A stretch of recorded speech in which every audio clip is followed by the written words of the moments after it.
அனைவருக்கும் வணக்கம். இப்பொழுது நம்ம பிராணாயாமத்தின் 3ஆம் பகுதியை நம்ம பார்க்க போகிறோம்.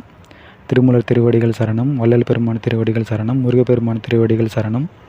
இப்போ நம்ம பார்த்துட்டு இருந்தோம். இப்போ மூச்சை உள்ளே அடக்கணும், ஏன் வெளியிடணும், ஏன் கும்பகம் ஏன் அதில் செய்யணும் நம்ம போனதில் பார்த்தோம். இப்போ அடுத்ததாக மூச்சை உள்ளே இழுத்தல் 1 பங்கு நேரம், மூச்சை உள்ளே அடக்கி வைத்தல் 4 பங்கு நேரம், மூச்சை வெளியே விடுதல் 2 பங்கு நேரம். இந்த நோக்கத்தில் நீங்கள் பிராணாயாமத்தின் அவசியம் கடைபிடித்து வர வேண்டும். பிராணாயாமத்தை ஆசனங்களுடன் சேர்த்து செய்ய வேண்டும். சந்தியா வந்தனம் போன்ற வணக்கங்களில் சாதாரணமான பலரும் செய்கிறார்களே. நம்ம என்ன பண்ணணும்னா, இந்த பிராணாயாமத்தோட இந்த ஆசனத்தையும் பிராணாயாமத்தையும் ஒன்று சேர்த்துடணும். இப்போ வஜ்ராசனம் செய்கிறோம். வஜ்ராசனம் அப்படியே முன்னே போட்டு 2 காலையும் மடக்கி வஜ்ரத்தில் உட்காருவோம். உட்காந்து நம்ம கீழே குமியும் போது மூச்சை வெளியிடணும். அதே மாதிரி நிமிரும் போது மூச்சை உள்ளே இழுக்கணும். இந்த மாதிரி நம்ம அடுத்த இன்னொரு ஆசனம், வேறு ஏதாச்சும் ஒரு ஆசனம் நம்ம செய்யும்போது, பத்மாசனம் செய்யும்போது நம்ம கண்ண மூடி அதை தியானத்திற்கு உதவக்கூடிய ஆசனம். வஜ்ராசனமும் அதை செய்யலாம். ரொம்ப நேரம் உங்களுக்கு மடக்கி வைக்க முடியாது, சரிங்களா? அடுத்து நம்ம ஒரு காலை நம்ம மேலே தூக்கி நம்ம மல்லாகப்படுத்தி காலை மேலே தூக்கி 2 காலம் மேலே தூக்கி நம்ம முதுகில் முட்டு கொடுத்து நம்ம முதுகை முட்டு கொடுத்து நம்ம கையால் பிடிச்சிருப்போம். அந்த ஆசனம் செய்யும்போது நம்ம சுவாச பயிற்சி செய்யலாம். நம்ம ஒவ்வொரு ஆசனமும் நம்ம செய்யும்போது நம்ம சுவாசத்தையும் ஆசனத்தையும் ஒன்றா கலந்துடணும், சரிங்களா? ஒன்றா கலக்கும்போது என்ன ஆகும்னா, உடலும் மனமும் ஒருங்கே சேரும். ஒருங்கே சேரும்போது நம்ம வாழ்க்கையில் வெற்றி பெற உதவும். நம்ம இதில் பார்ப்போம். ஆசனின் ரஜசந்தி என்பது வாசகம். அதாவது ஆசன பயிற்சியினால் ரஜகுணம் போய்விடும். அடுத்தது போல் பதஞ்சலி யோக சூத்திரத்தில் ததக அஸ்தே பிரகாச ஆவாரணம் என்ற சொல் கேள்விப்பட்டிருப்பீர்கள். அதாவது தாமோ குணம் பிராணாயாமத்தினால் அகன்றுவிடும். என்ன குணம்? ஆசன பயிற்சினால் ரஜஸ்குணம் அழிந்துவிடும். அதே மாதிரி பிராணாயாமத்தினால் தாமோ குணம் அழிந்துவிடும். ரஜகுணமும் தாமோ குணம் குறைந்தால் சித்தத்தில் தெளிவு ஏற்பட்டு துவம் விருத்தியடையும் என்று சொல்வார்கள். இதனால் உள்ளமும் உடலும் பண்படுகின்றன. ஆசனங்களோடு பிராணாயாமத்தையும் சேர்த்து செய்யும் பொழுது இந்த முழு பயனும் மந்திரனுக்குரிய பலனும் நமக்கு கிடைக்கிறது. ஆசனங்களோடு பிராணாயாமம் செய்து வருவது நல்லது என்பதே ஒழிய அப்படி செய்ய வேண்டும் என்ற கண்டிப்பும் இல்லை. பிராணாயாமத்தை தனியே செய்வது பல அபூர்வமான பலன்களை பெறலாம். இங்கு மந்திரம் என்பது குறிப்பிட்ட 2 வகைப்படும். அதாவது முதலாவது வேத மந்திரம், 2வது தாந்திரிக மந்திரம். வேதத்தில் எதை சொல்கிறது? கிருஷ்ணாச்சாரிய வேதத்தின் கடைசி பிரபாகத்தின் இந்த பிராணாயாம மந்திரம் சொல்லப்பட்டுள்ளது. இந்த 3 பாகங்களாக பிரிக்கலாம் இந்த மந்திரத்தை. ஓம் பூ, அடுத்து ஓம் புவ, அடுத்து ஓம் ஸ்வாக ஸ்வ, அடுத்து ஓம் மக, ஓம் ஜன, ஓம் தப, ஓம் ஸ்தயம், ஓம் இது முதற் பகுதி வியாகிருதி. ஓம் தஸ் விதுரிய ரேணியம் பர்வே தேவஸ் தீமகி தியோயோன பிரசோதயாத், இது 2ஆம் பகுதி. ஓம் பவ ஜியோதிரஸ் அம்ருத் பிரம்ம பூர்வஸ்யரோம், இது பகுதி 3 சிரஸ். பிராணாயாம மந்திரம் இதுதான். இதை சொல்லி பிராணாயாமம் செய்து வந்தால் வேதத்தில் சொல்லப்பட்டுள்ள முறையாகும். இந்த மந்திரம் எப்போது சொல்வது? இதை கும்பகத்தில் சொல்ல வேண்டும் என்று ஸ்மிருதி ரத்னகரத்தில் சொல்லப்பட்டிருக்கிறது. அதாவது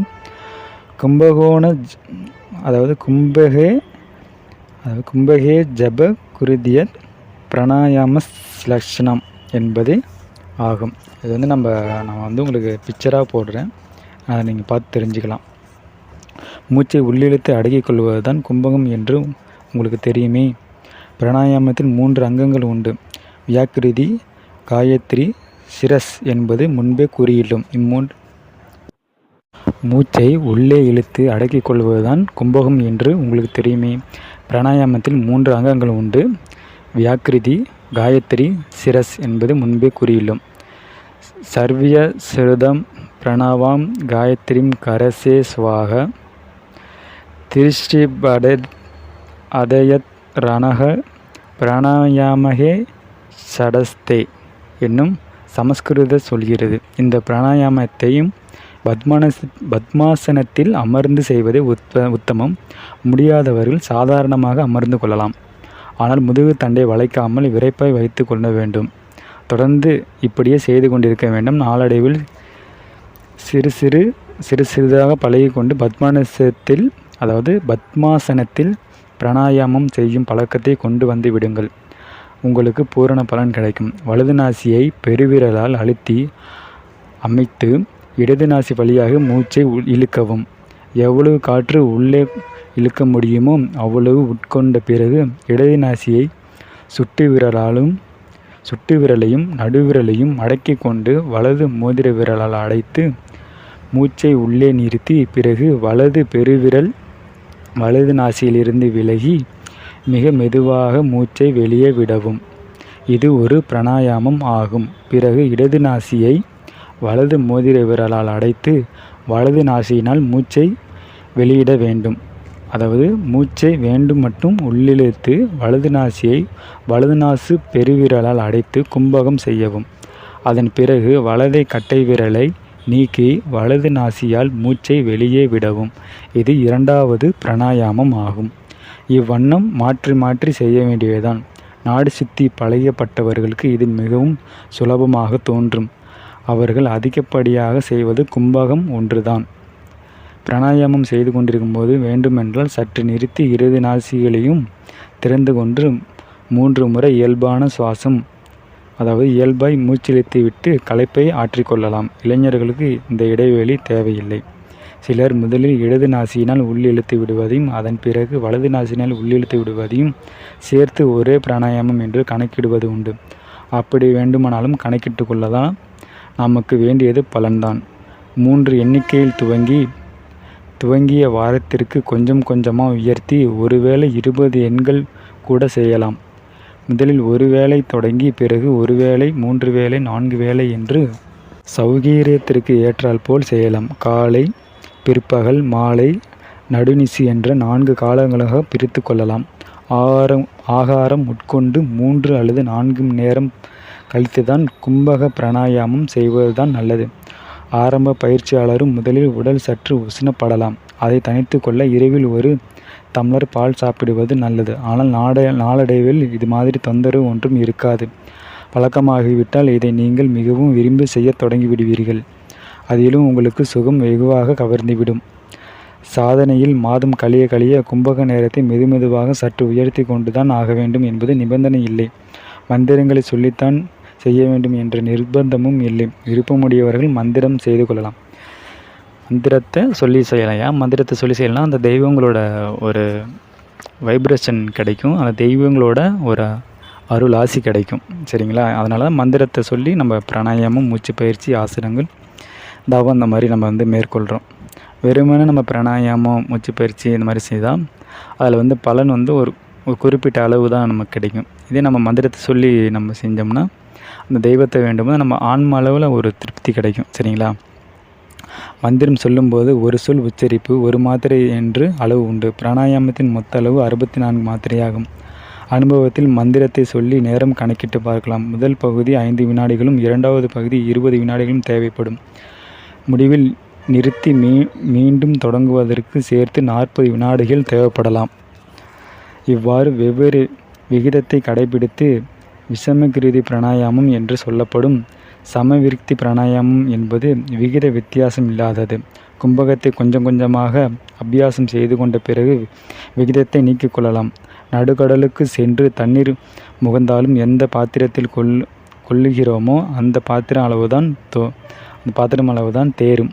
அதுபோலத்தான் ஞானமும் மனோபாத்திரமும் பக்குவப்பட்டதாக அமையாதவர்கள் எத்தனை நூல் படித்தாலும் எத்தனை நாடுகள் சுற்றி வந்தாலும் அவர்களுக்கு உள்ளம் ஞான கொள்முதல் இல்லாத ஓட்டை பாத்திரமாகத்தான் இருக்கும். ஆனால் பிராணாயாமமும் செய்பவருக்கு உள்ளமும் ஒரு பித்தவாக பாத்திரமாகும்.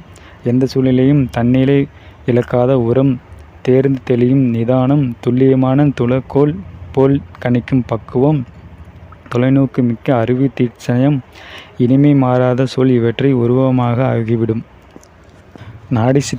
நாடி சுத்தம் செய்து லட்சாதிபதியான நீங்கள் இப்பொழுது இந்த பிராணாயாமத்தின் மூலம் அவசியம் கோடீஸ்வராக வேண்டும். அந்த முனைப்பு உங்களுக்கு உள்ளத்தில் பேரிட்டு எழ வேண்டும் சில சமயம் காலை வேளையில் பிராணாயாமம் செய்ய தொடங்கும்போது நாசி அடைப்பு ஏற்பட்டிருக்கலாம். அதற்காக பயிற்சியை நிறுத்த வேண்டாம். 2-3 முறை செய்தால் இந்த பயிற்சியால் மூச்சு அடைப்பு தானாகவே நீங்கிவிடும். அதன் பிறகு உங்களுக்கு பிராணாயாம பயிற்சி வெகு சுலபமாக அமைந்துவிடும்.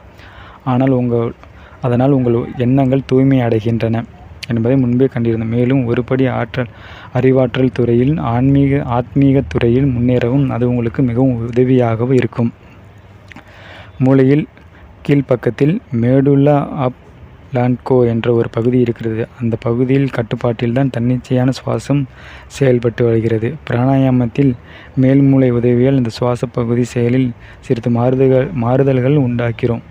அதாவது மூச்சை உள்ளே இழுத்து சற்று நிறுத்தி மெதுவாக வெளியிடும்படி இந்த சுவாச பகுதி கட்டளையிடப்படுகிறது. சிறிது நேரம் இழுத்த மூச்சு உள்ளே நிறுத்தும் பொழுது இரத்தத்திலிருந்து அசுத்தங்களை ஏற்றிய காற்றில் கரிமநில வாயு அதிகமாகிவிடுது. அந்த நிலையில் உள்ளடங்கிய காற்று வெளியே விடும் என்று இந்த சுவாச பகுதி உத்தரவிடுகிறது. இப்படி தன்னிச்சையாக செயல்படும் ஒரு முறை தம் இச்சைக்கு செயல்பட வைப்பதனால் உடல் இயக்கங்கள் திறன் அதிகரிக்கிறது.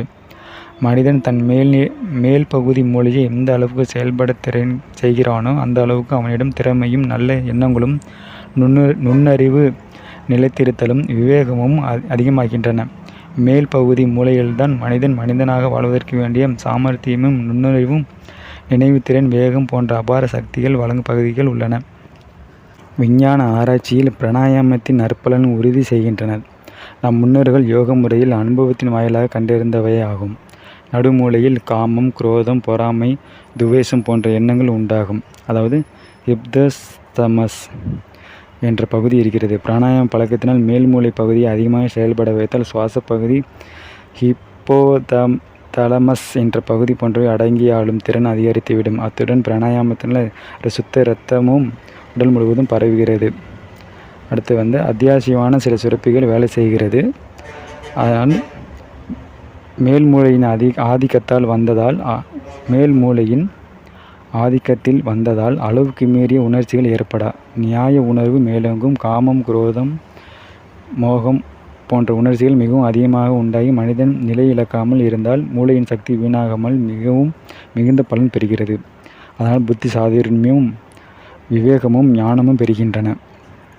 இம்முறையில் அனைத்து விஞ்ஞானபூர்வமாக நிரூபிக்கப்பட்டது. சாதாரண சுவாசவிடும் மனிதனும் பிராணாயாம பழகிய மூளையின் செயல்திறன் ஏற்படும் வேற்றுமைகளை EEG என்ற இயந்திர வரைபடத்தின் மூலம் கண்டறியலாம். மூளை செயல்திறன் செழிப்பை காட்டும் ஆல்பா கோடுகள் நிறைய காணலாம். ஒருவன் பிறந்து இனவிருத்தி செய்துவிட்டு சாப்பிட்டு காம குரோதங்களில் அல்லல் பட்டு ஒரு நாள் இறப்புதான் என்பதுதான் வாழ்க்கையா? இம்முறையில் தான் விலங்குகள் செயல்பட்டு வருகின்றன. அதன் பிறகு அவற்றுக்கும் மனிதனுக்கும் என்ன வித்தியாசம்?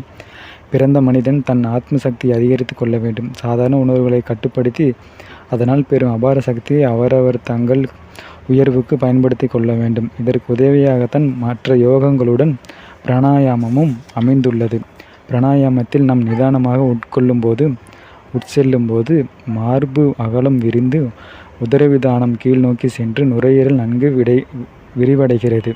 சுவாசம் வெளிப்படும் போது உதரவிதானம் மேல் நோக்கி சென்று நுரையீரல் சுருங்க செய்கிறது. நாம் சாதாரணமாக சுவாசிக்கும் முறையில் இந்த முறை சற்று வேறுபடுகிறது.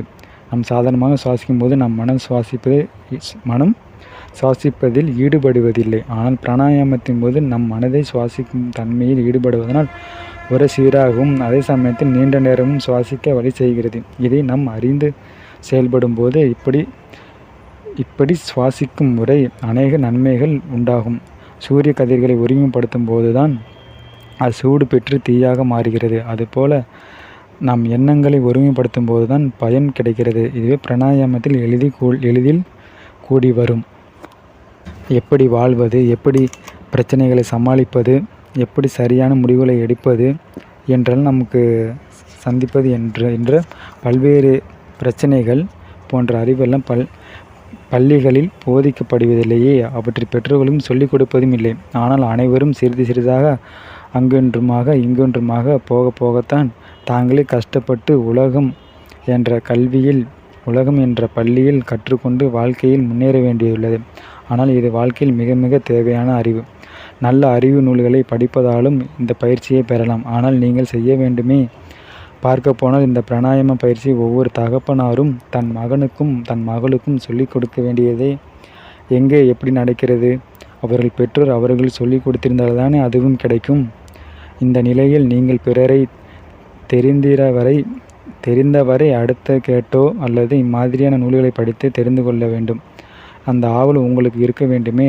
எண்ணங்கள் விதைகள், செயல்கள் எண்ணங்களின் கனிகள். எண்ணங்கள் விதைகள், செயல்கள் எண்ணங்களின் கனிகள். ஆகியவை நம் பயன் தரும் சிந்தனைகளை மேற்கொள்வதன் மூலம் நம் சூழ்நிலையை மாற்றம் அடைய முடியும். இந்த பிராணாயாம பயிற்சி எளிதில் கைகூடும். மங்கியுள்ள சித்தத்தின் பிரகாசப்படுத்தவும் செயல்கள் எண்ணங்கள் கனி. ஆகவே நம் பயன் தரும் சிந்தனைகளை மேற்கொள்வதன் மூலம் நம் சூழ்நிலையை மாற்ற முடியும். எண்ணங்களை உள்ளே விடுங்கள். முடியும் என்ற எண்ணங்களை திரும்ப திரும்ப எண்ணுவதன் மூலம் மனதின் நம்பிக்கை பெறுகிறது. நமது நம்பிக்கையை திரும்ப திரும்ப சிந்திக்கும் போது அதை செயலாக ஹலோ ஹலோ